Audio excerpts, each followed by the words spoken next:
Bueno mga kaibigan, shoutout po sa mga kumakain nito. Yun po, yung po mga healthy living dyan. Tara, samahan niyo po ako kumain.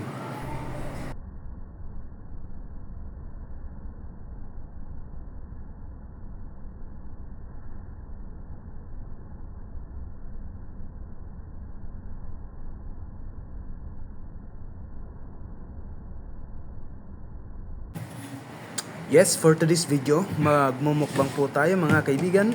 Ayan, meron po tayo ditong itlog, kamatis, sibuyas, at okra, at yung talbos ng kamote mga kaibigan.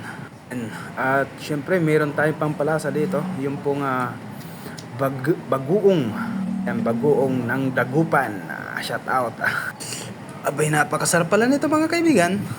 Hindi ko akalain ganito pala ang lasa nito. Na ating palakasin ng ating katawan, ating immune system, ika nga. Ayan, para sa ganun ay maiwasan natin na magkasakit. Awa at tulong ng Panginoon.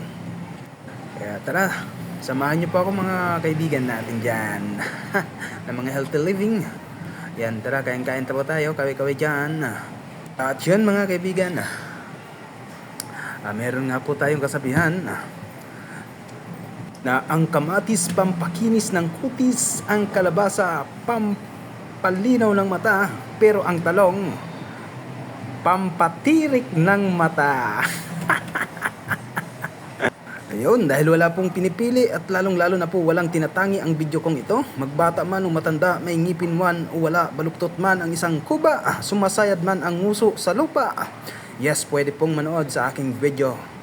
Yes, alay na po tayo mga kaibigan.